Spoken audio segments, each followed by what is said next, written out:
ওকে, আসসালামু আলাইকুম প্রিয় শিক্ষার্থীবৃন্দ, সকলকে অদৃশ্য শুভেচ্ছা জানিয়ে এবং সুস্বাস্থ্য কামনা করে আজকে অনলাইন ক্লাস কার্যক্রম শুরু করছি। এখন তোমাদের ক্লাস হবে দ্বাদশ শ্রেণী সমাজকর্ম প্রথম পত্রের আজকের অধ্যায়, চতুর্থ অধ্যায়। বিষয়বস্তু হচ্ছে সমাজকর্ম সম্পর্কিত প্রত্যয়।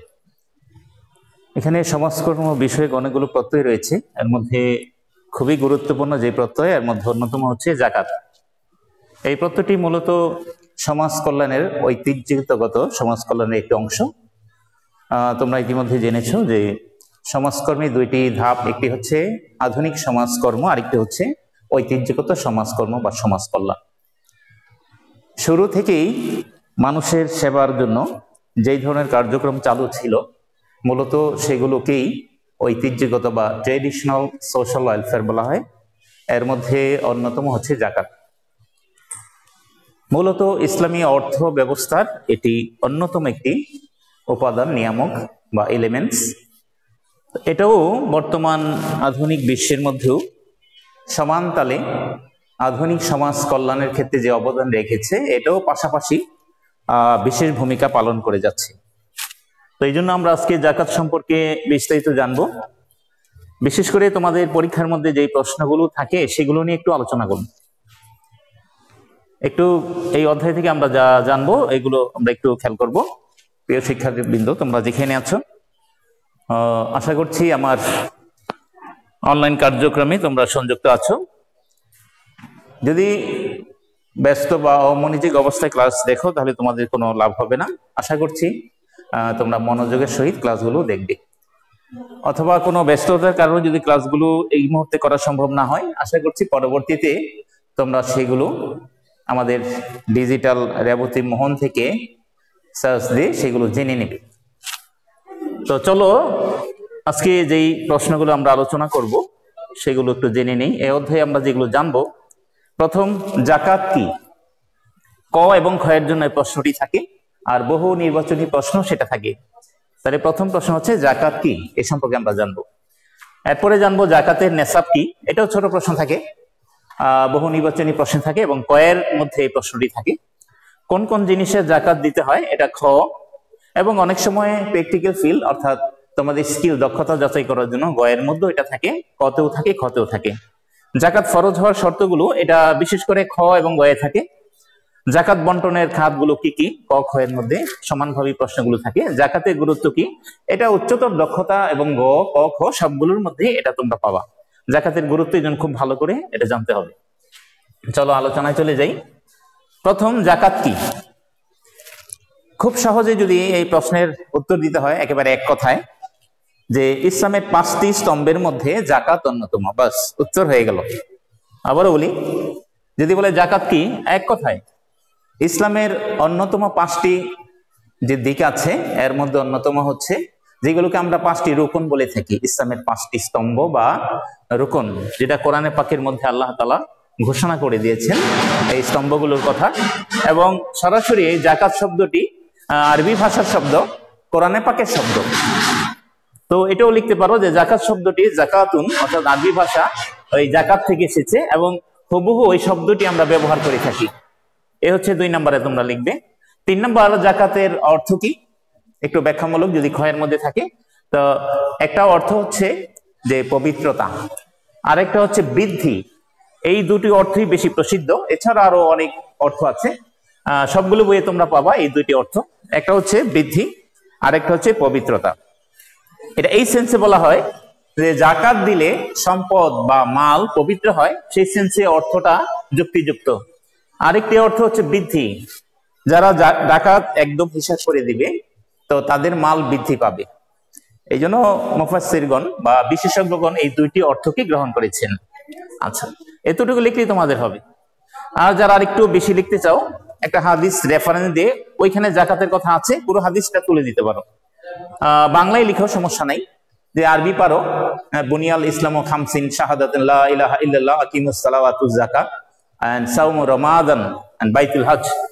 তো আরবি তো অনেকে পারবে না, এই জন্য বাংলায় লিখবে যে ইসলাম ধর্ম 5টি স্তম্ভের উপর প্রতিষ্ঠিত। ওই 5টি নামের মধ্যে জাকাত রয়েছে, সহ দিয়ে দিবে 5টা নাম দিয়ে। যে 1 নাম্বার হচ্ছে যে এই স্বীকৃতি দেওয়া আল্লাহ, আল্লাহ তাআলা আমাদের প্রভু, হযরত মুহাম্মদ সাল্লাল্লাহু আলাইহি ওয়াসাল্লাম আল্লাহর রাসূল, এই স্বীকৃতি দেওয়া। আর পরে হচ্ছে নামাজ কায়েম করা, জাকাত দেয়া, রমজানের রোজা রাখা এবং হজ করা। তো এর মধ্যে ইন্ডিকেট করে দাও যে জাকাত অন্যতম, অর্থাৎ হাদিসের মধ্যে জাকাত অন্যতম একটি ভিত্তি বলে সাব্যস্ত করেছেন। তো অ্যান্সার হয়ে গেল জাকাত কি, তোমরা জেনে গেলে, এতটুকু লিখলেই যথেষ্ট।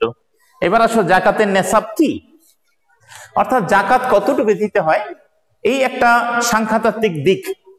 অর্থাৎ বছরে কোনো একটি ধনবিত্তশালী ব্যক্তিকে নির্দিষ্ট পরিমাণ অর্থ যদি তার থাকে, তো 1 বছর উত্তীর্ণ হওয়ার পর তার মূল যে টাকা, এইটা থেকে অর্থাৎ 100 ভাগের আড়াই ভাগ, 100 ভাগের এইভাবে তার জাকাত দিতে হয়। 1 লক্ষ টাকা হলে তাকে 2500 টাকা জাকাত দিতে হবে।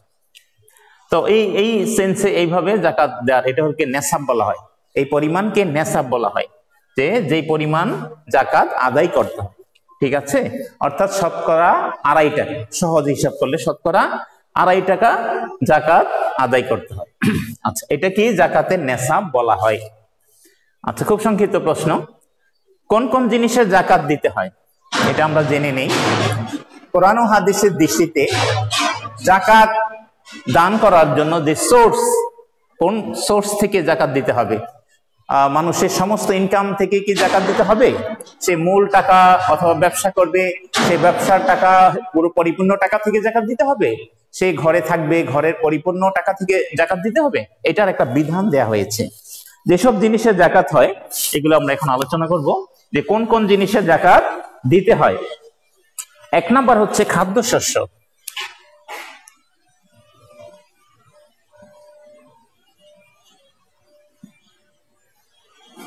অর্থাৎ ভূমিতে, জমির মধ্যে যে ফসল চাষ করা হয়, ওই চাষ সবগুলো সে নিজে ভক্ষণ করতে পারবে না। অনেকের অনেক জমি থাকে, সাধারণ মানুষ জমি থাকে না। তো ইসলামী ভারসাম্য রক্ষা করার জন্য, তো এই ক্ষেত্রে যারা জমি কৃষক, বড় কৃষক, তারা এই কৃষি পণ্যের জাকাত দিতে হবে, এই একটি খাত। আচ্ছা, এরপরের যে জাকাত দেওয়ার আরেকটি খাত হচ্ছে গৃহ পালিত পশু। আমরা নেসাব আগে আলোচনা করেছি, কিভাবে কতটুকু পরিমাণ দিব, এটা তোমরা অলরেডি জেনে গেছো, শতকরা 2.5 টাকা। তো আমরা এখন জানছি কোন কোন বিষয় থেকে কোন কোন জিনিসের জাকাত দিতে হবে। খাদ্যশস্য, যে জমি থেকে যা উৎপন্ন হয়, এই শস্যগুলোর উপরে জাকাত দিতে হবে। অনেকেই পশু, গরু, অনেকগুলো গরু পালন করে, 2-1টি গরু এর উপরে না, অনেকগুলো গরু বা হাঁস মুরগি বা খামার থাকে, তো ওই পশুর উপরে জাকাত দিতে হবে। এরপরে হচ্ছে যে আমরা সাধারণত সবাই যেটা জানি, 3 নাম্বারটা অবশ্য সবাই আমরা জানি, স্বর্ণ ও রূপা। স্বর্ণ রৌপ্যর জাকাত দিতে হয়, তার পরিমাণ ও নেসাব পরিমাণ দিতে হয়, এটা আলোচনা করব। 4, ব্যবসায়িক পণ্য, যেটাকে আমরা বাণিজ্যিক দ্রব্য বলি।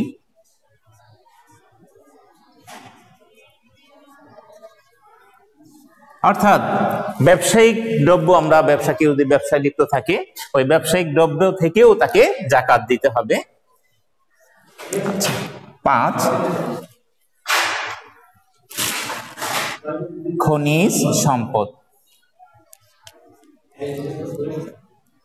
যদি কারো বাড়িতে, কারো জমিতে বা দেশে যে কোনো স্থানে যদি কোনো খনিজ পাওয়া যায়, তা থেকেও জাকাত দিতে হবে। তাইলে আমরা পেয়ে গেলাম যে কোন কোন জিনিসের জাকাত দিতে হয়। খাদ্যশস্য, তার খাদ্যের উৎপাদনে যে উৎপাদন হবে তার থেকে হিসাব করে ওই পরিমাণ দিতে হবে, যা আমরা আগেই বলেছি যে এই নেসাব পরিমাণ। তো নেসাব পরিমাণটার হিসাব কিভাবে করা হবে, তো এই দৃষ্টিভঙ্গি থেকে যে আমরা নেসাব পরিমাণ যে বের করবো শতকরা আর কোন কোন বিষয়ের উপরে, এই বিষয়গুলোর উপরে, খাদ্যশস্য, খাদ্যের উপরে, গৃহপালিত পশুর উপরে। যে পশু আছে, দেখা গেল এর 2.5 টাকা, মানে 40টা যদি পশু থাকে, স্বাভাবিক ওই একই হিসাব হবে, তো তাকে একটি পশু দিতে হবে। তবে এমন যেন না হয় সবচেয়ে রুগ্ন একটি পশু, রুগ্ন এমন না, ভালো পশুটি 40 ভাগের 1 ভাগ, 40টি পশুর মধ্যে একটি সে জাকাত দিবে, তাও বছরে একবার, ওই পরিমাণ সম্পদ যদি থাকে। আচ্ছা, এরপর হলো স্বর্ণ ও রৌপ্য। এটাও ঠিক, স্বর্ণ রৌপ্য একই কথা। যেহেতু অর্থের সাথে সবগুলো যদি কনভার্ট করা যায় তো সহজে জাকাত দেওয়া সহজ হয়ে যায়। যেমন স্বর্ণ রূপার পরিমাণ থেকে আমরা যদি বলি যে 7.5 ভরি বা তোলা, আমরা যেটাকে তোলা বলি বা ভরি বলি, এই পরিমাণ যদি স্বর্ণ কারু থাকে, অথবা 52.5 তোলা রূপা যদি থাকে, অথবা এই পরিমাণ সম্পদ, এই পরিমাণ যে কোনো সম্পদ যদি থাকে তার, তাহলে এই টাকা থেকে এই পরিমাণ সম্পদ ওলা ব্যক্তি সম্পদ হিসাব করে তো সে জাকাত দিবে। জাকাতের নেশাবটা হবে যেন শতকরা 2.5 টাকা হয়। যেমন সাপোজ স্বর্ণ 7.5 ভরি আছে, তো এর মূল্য 5 লক্ষ টাকা, তো এটাকে 40 ভাগের 1 ভাগ হিসাব করে নিবে। হ্যাঁ, যেমন 1 লক্ষ টাকার জন্য হলো 2,500 টাকা, আর বাকি ওইভাবে হিসাব করে পূরণ করে দিবে যত লক্ষ টাকা হবে। 2 লক্ষ হলে 2.5 পূরণ 2, এভাবে বাড়তে থাকবে। অর্থাৎ শতকরা 2.5 টাকা হারে তাকে জাকাত দিতে হবে। ঠিক বাণিজ্যিক দ্রব্য, সে ব্যবসা করছে, সে জমি কিনছে, তো নির্দিষ্ট পরিমাণ যে একটা ঘর, তার অতি প্রয়োজনীয় যে ঘর, সেটার জন্য জাকাত দিতে হবে না। কিন্তু সে জমি রাখছে ব্যবসার জন্য, দোকান রাখছে ব্যবসার জন্য, তো ব্যবসায় লাভ লোকসান যখন বিক্রি করে দিবে ওই হিসাবে, এবং সময় 1 বছর ব্যাপী যদি হয় তো ওইভাবে হিসাব করে তাকে বাণিজ্যিক দ্রব্যে জাকাত দিতে হবে। খনিজ সম্পদ থাকে, এখন যদি কেউ পায়, কারো ঘর নিচে, মাটির নিচে সম্পদ পাওয়া যায়, যদিও এটা রাষ্ট্রীয়ভাবে স্বীকৃত, এখন কোনো সম্পদ পেলে রাষ্ট্রের আন্ডারে চলে যায়, তো এটারও জাকাত তাকে দিতে হবে হিসাব করে। আচ্ছা, এই গেল কোন কোন জিনিসের জাকাত দিতে হয় তাও জানলাম, জাকাতের নেশাব কাকে তাও জানলাম, এবং কি পরিমাণ সম্পদ থাকলে জাকাত দিতে হয়। এই পরিমাণ সম্পদ যদি টাকা পয়সাও থাকে তাহলেও তাকে জাকাত দিতে হবে। তো বিশেষ একটি ব্যাপার যে স্বর্ণ তো 7.5 ভরি, 52 তোলা রূপা, যে কোনো একটি, কিন্তু যদি এমন হয় যে স্বর্ণ 7.5 ভরি নেই, রূপা আছে, অথবা রূপা দুটো যদি থাকে, যে কোনো একটা নেশাবে চলে গেলে তাকে দিতে হবে, যে কোনো একটা পরিমাণ যদি তার হয়ে থাকে। হ্যাঁ, শুধু রূপার পরিমাণে হিসাব করে বর্তমানে দেখা গেল 1.5 লাখ টাকা, তো তাকে জাকাত দিতে হবে। স্বর্ণ যদি হয় বর্তমানে 5 লাখ টাকা, জাকাত দিতে হবে। রূপা স্বর্ণ যদি একত্রিত হয় তাহলে কি হবে, দুটো মিলে যে কোনো একটা নেশাব যদি হয়, পরিমাণ হয়, তাকেও জাকাত দিতে হবে। আর যদি শুধু স্বর্ণ, তার রূপা নাই, শুধু স্বর্ণ আছে, তো 7.5 ভরি হওয়ার আগ পর্যন্ত, কমও যদি হয় দিতে হবে না, 7.5 ভরি হওয়ার পর তাকে দিতে হবে। রূপাও শুধু স্বর্ণ নেই, রূপা আছে, তো 52 কম যদি হয় 50 তোলা হলে তাকে দিতে হবে না, এই পরিমাণ হওয়ার পর তাকে দিতে হবে। কিন্তু মিশ্রণ থাকলে এটা কিন্তু যে কোনো একটা নেশাবে তাকে দিতে হবে।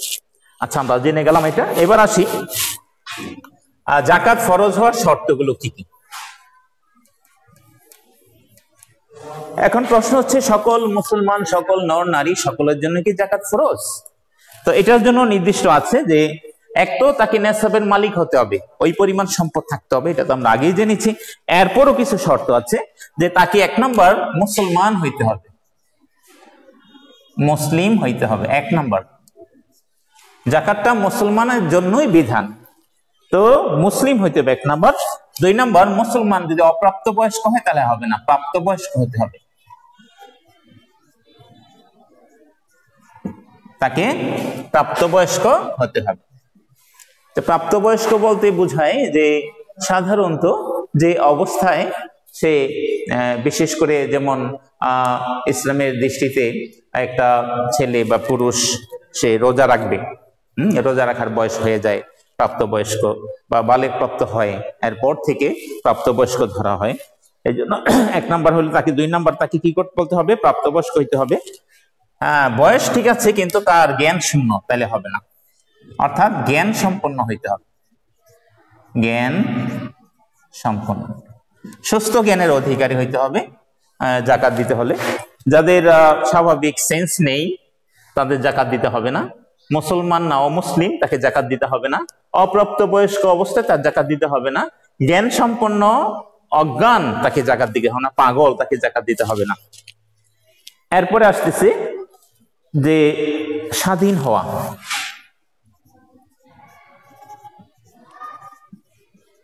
পরাধীন অবস্থায় জাকাত ফরজ হয় না, অর্থাৎ কারো আন্ডারে থাকলো, যেমন কৃতদাস প্রথা ছিল, তো এখন স্বাধীন, সে স্বাধীন, এই অবস্থার মধ্যে তাকে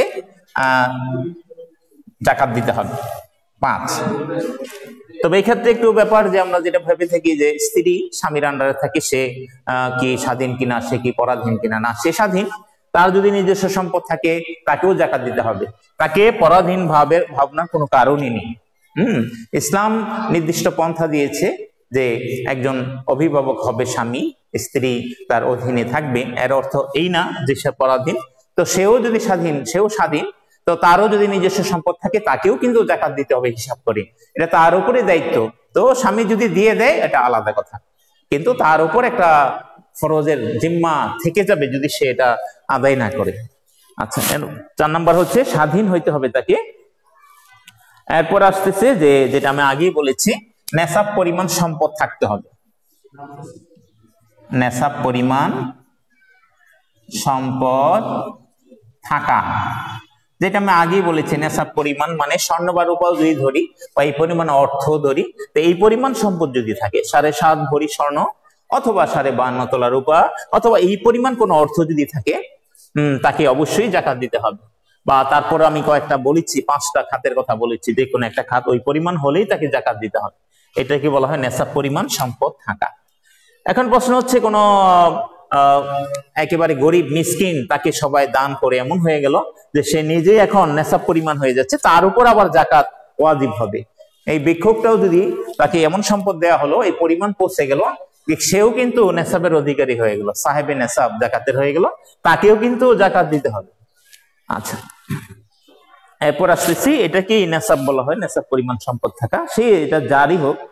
আচ্ছা, এরপর হইলো ঋণ মুক্ত থাকা।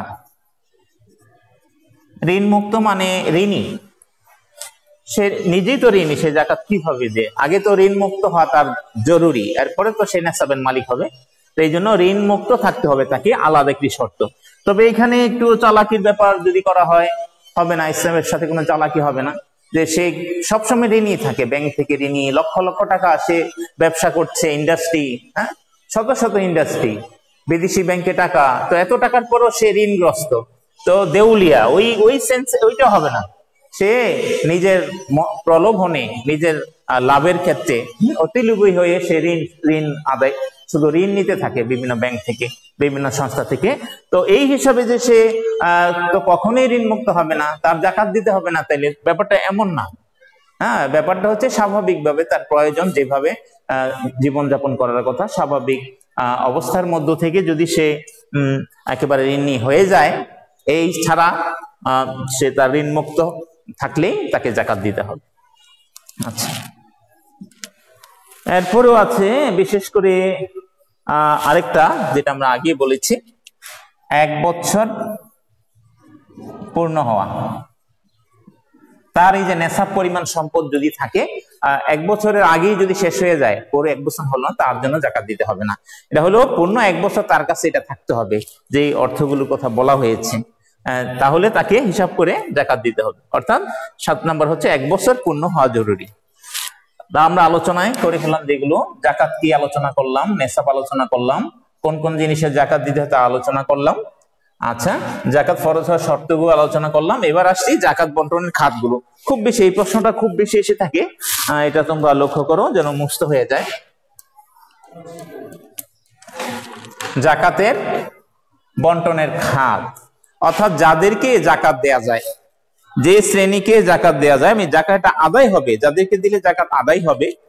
আসলে আমাদের মুসলিম কান্ট্রি হওয়া সত্ত্বেও অনেকে ব্যাপারটি অজ্ঞ থাকে, যে কাদেরকে জাকাত দিতে হয় এটাই অনেকে জানে না। তো আদায় কিভাবে করবে, জাকাতের খাতগুলো অনেকে জানে না, নেশাব পরিমাণ সম্পদ কতটুকু তাও জানে না, কিভাবে আদায় করতে হবে তাও জানে না। এই জন্য খুবই জরুরি এই বিষয়গুলো জানা প্রত্যেকটা মুসলমানের জন্য।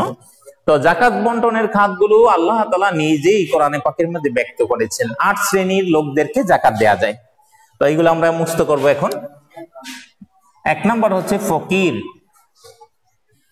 1 নম্বর হচ্ছে ফকির, 2 নম্বর হচ্ছে মিসকিন। ফকির, হ্যাঁ, যারা একেবারে দেখা গেল যে সম্পদ অসহায়, হ্যাঁ, একেবারে নিপীড়িত কিছু মানুষ, হ্যাঁ, তাদের সম্পদ নেই, এদেরকে জাকাত দেয়া যাবে। অপরদিকে মিসকিন যারা, মিসকিন অর্থাৎ একেবারেই মানে নিজের সমস্যা মৌলিক নেসেসিটি গুলো পূরণ করতে পারে না, হ্যাঁ, একেবারেই তারা অপরের উপর নির্ভরশীল, এবং কি তাদেরকে যদি সাহায্য না করা হয় তাদের জীবন পর্যুদস্ত হয়ে যাবে। এই জন্য এই শ্রেণীকে এবং মিসকিন শ্রেণীকে জাকাত দিতে হবে হিসাব করে করে। তো ওরা মেইন, এটা তো একটা দান নয়, এটা একেবারে বাধ্যতামূলক, আল্লাহর পক্ষ থেকে একটা বিধান, এটা তাদের একটা অধিকার। এই জন্য তাদেরকে খুঁজে খুঁজে আদায় করেই এই জাকাতটা দিতে হবে এই দুই শ্রেণীকে। এরপরে শ্রেণী যাদেরকে বলা হয়েছে যে জাকাত আদায় যারা করবে, আদায়কারী। জাকাতের অর্থগুলো যারা আদায় করবে, অর্থাৎ শ্রমিক বা কর্মচারী যাদের মাধ্যমে জাকাতগুলো আদায় করে একত্রিত করা হবে, তো এদের বেতনগুলো এই জাকাতের খাত থেকে দেয়া যাবে। আচ্ছা, এরপরে আসতেছে 4 নম্বর, কোরআন পাকের মধ্যে যেটা বলেছেন মুক্তিকামী কৃতদাস, অর্থাৎ কৃতদাসকে মুক্ত করা। কৃতদাসকে মুক্ত করার জন্য কি করা যাবে? এই জাকাতের অর্থ থেকে সম্পদ ব্যয় করা যাবে। এরপরে আসতেছে যে বিপদগ্রস্ত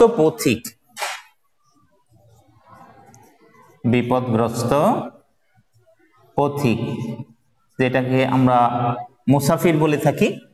তো মুসাফির, এক তো মুসাফিরের মধ্যে যদি ফকির এই ধরনের বৈশিষ্ট্য থাকে, মিসকিন থাকে, তো তাকে দেয়া তো যাবেই, কিন্তু বিপদগ্রস্ত পথিক যদি বিত্তশালী হয়, অনেক সম্পদের অধিকারী, কিন্তু সে বিশেষ এক পরিস্থিতিতে পড়েছে এবং বিপদগ্রস্ত হয়ে পড়েছে, যেমন ঢাকা থেকে কোনো ব্যবসায়ী বা কোটিপতি চট্টগ্রাম বা বিদেশের মাটি থেকে তার সব সম্পদ হয়ে ফেলেছে, বা কোনো সন্ত্রাসীর হাতে পড়ে তার সমগ্র সম্পদ ছিনিয়ে নিয়েছে, এই অবস্থা সে নিঃস্ব।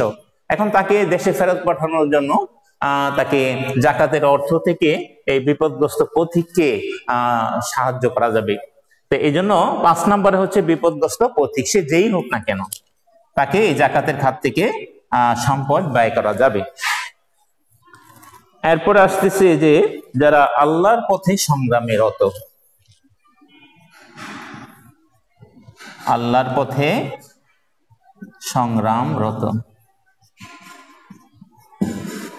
আসলে ইসলামের জীবন বিধান পুরা ইসলামকে মানুষের মাঝে এবং পুরা পৃথিবীর মধ্যে কায়েম করার জন্য সবসময় একদল লোক সবসময় সংগ্রামে লিপ্ত থাকে, তাদের জান দিয়ে, তাদের মাল দিয়ে। তো এদের মধ্যে অনেকের অর্থ থাকে না, তো সবচেয়ে উত্তম একটা পন্থা যে জাকাতের একটা খাত থেকে তাদেরকে ইসলাম প্রচার করে। অনেকে সারা পৃথিবীব্যাপী ইসলাম প্রচার করতেছে, দিনের জন্য জান উৎসর্গ করতেছে, মাল এমনকি জীবনকে বিপন্ন করে সংগ্রামে লিপ্ত এবং জিহাদের ময়দানে অবতীর্ণ আছে। তো এদের এই আমাদের কোরআনের দৃষ্টিতে এই জাকাতের একটা অংশ আল্লাহর পথে সংগ্রামরত ব্যক্তিদেরকে জন্য ব্যয় করা যাবে। এরপরে আসতেছে 7 নম্বর, ঋণ মুক্ত হওয়ার জন্য।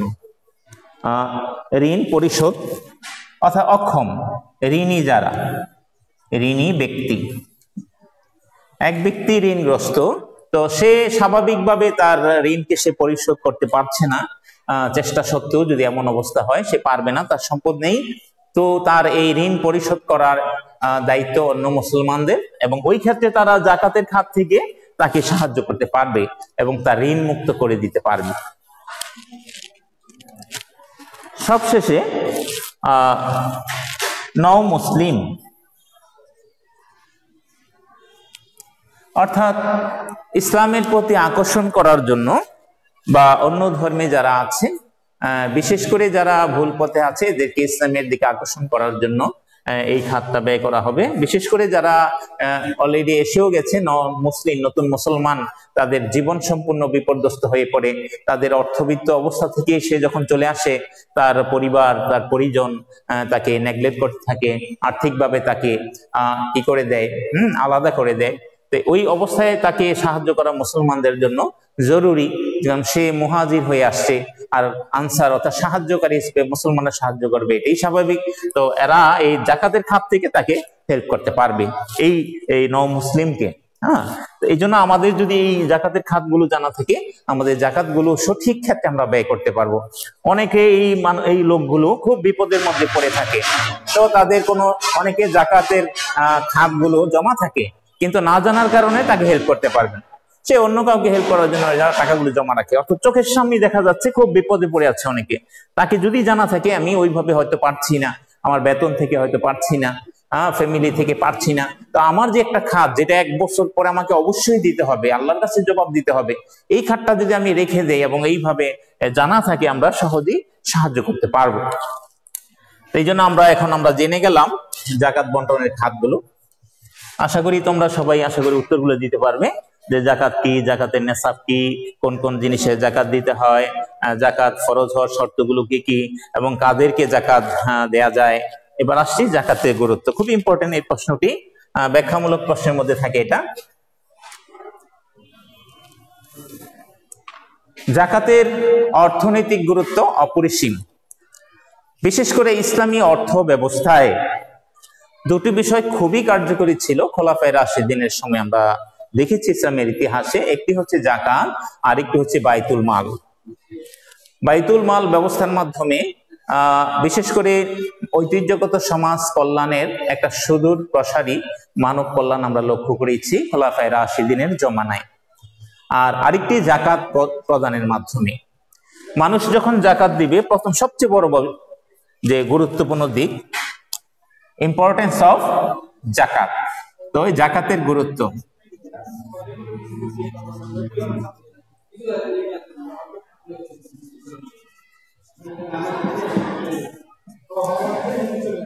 জাকাতের সবচেয়ে বড় হচ্ছে অর্থনৈতিক গুরুত্বের দিকে যদি আলোচনা করি, আমরা বিভিন্ন দিকগুলো আমরা আলোচনা করতে পারবো। এক নম্বর, প্রথমে এই ভাগ করে নিই যে অর্থনৈতিক গুরুত্ব যদি এভাবে আলোচনা করি তোমাদের মনে থাকবে, সামাজিক গুরুত্ব, ধর্মীয় গুরুত্ব, এইভাবে 3টা পার্ট দিয়ে যদি আলোচনা করি খুব সহজে বুঝে আসবে।